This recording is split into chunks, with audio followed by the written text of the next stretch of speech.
Hello everyone, and welcome to today's deep dive into the life of one of Japan's most iconic and feared historical figures, Oda Nobunaga. He was a warrior, a revolutionary, a tactician, and, to some, a demon king. But who was Nobunaga really?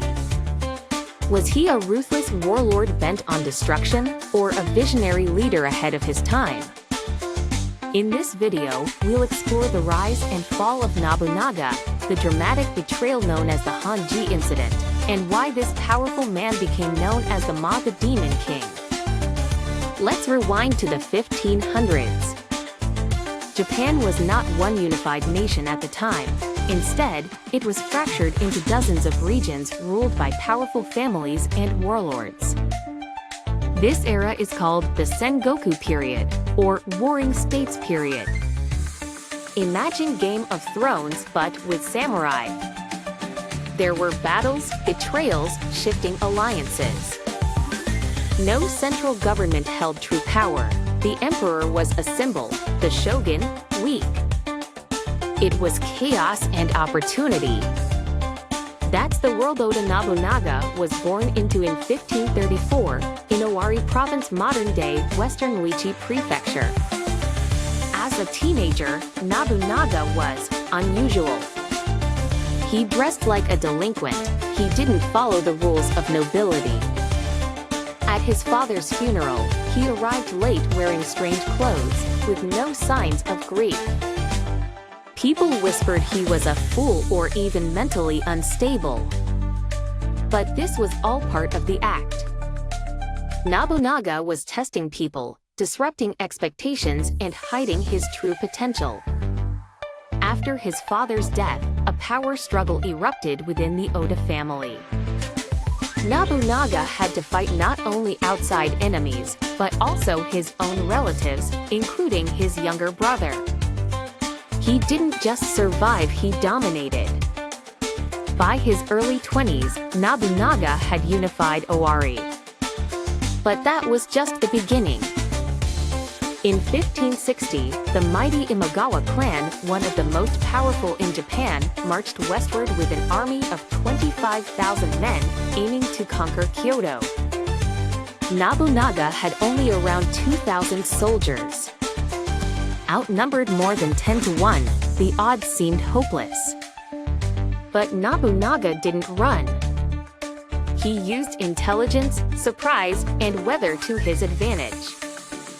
During a thunderstorm, he launched a surprise attack on the Imagawa camp. The enemy leader, Yoshimoto, was killed in the chaos. It shocked the nation.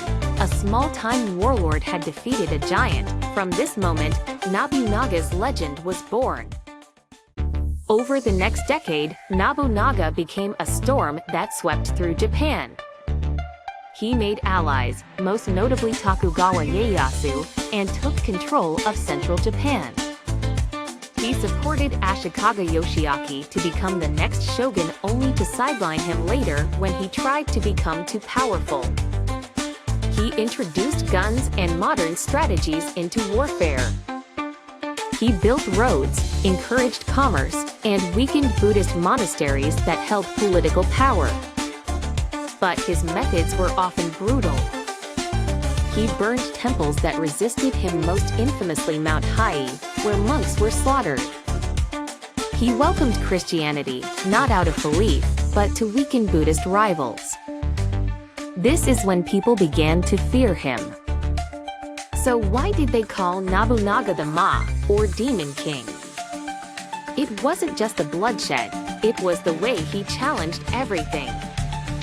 He didn't respect tradition, he mocked authority. He defied religious institutions. He dreamed of a new Japan, one where power came from results, not family name or holy blood. To many, that made him evil. But to others, he was a genius who understood that change requires force. In modern terms, he was both a disruptor and a tyrant, like Elon Musk meets Genghis Khan. As Nobunaga's power grew, so did his ambitions, not just militarily, but culturally. In 1576, he began construction of Azuchi Castle. It wasn't just a fortress, it was a political statement.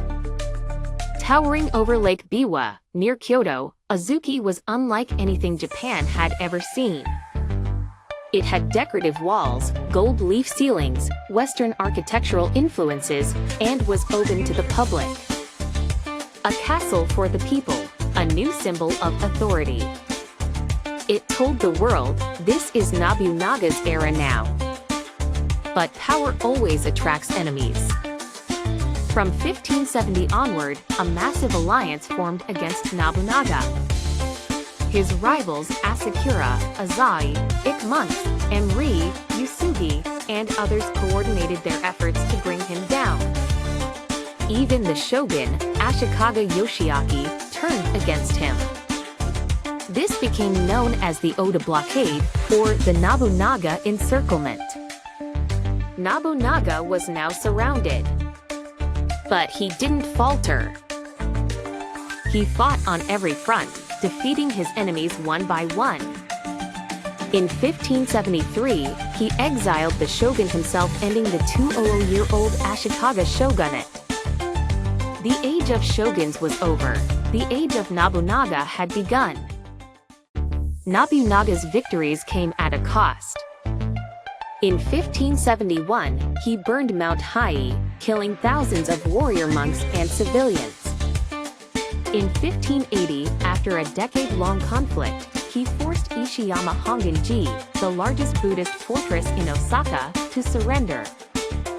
Many saw him as a necessary evil, a man who brought peace through destruction. But others, especially those loyal to religion or tradition, began to see him as something far darker. The a man who would destroy everything old to create something new. Nobunaga's last major campaign was against the Takeda clan, once led by the fearsome Takeda Shingen. After Shingen's death, Nobunaga and his ally Tokugawa Ieyasu launched a major attack. In 1582, they finally destroyed the Takeda clan at the Battle of Tenmokuzan. The news shocked Japan. The last major threat to Nobunaga's power had been crushed. Now, just one step remained, unifying all of Japan. Victory was close. But just when he seemed unstoppable, Nobunaga's story took its most dramatic and tragic turn. On June 21, 1582, Nobunaga was staying at Honno-ji, a temple in Kyoto. He was preparing to travel west to join his general Toyotomi Hideyoshi, who was engaged in a campaign against the Emri clan. With minimal guards, Nobunaga was vulnerable. And one of his most trusted generals, Akechi Mitsuhide, betrayed him. Mitsuhide led a surprise attack on the temple at dawn. Caught off guard, Nobunaga fought fiercely but was vastly outnumbered. Realizing there was no escape, Nobunaga set the temple on fire and took his own life. His final words are unknown, but legend says he muttered, "It cannot be helped, end to wasizu." Thus ended the life of Oda Nobunaga.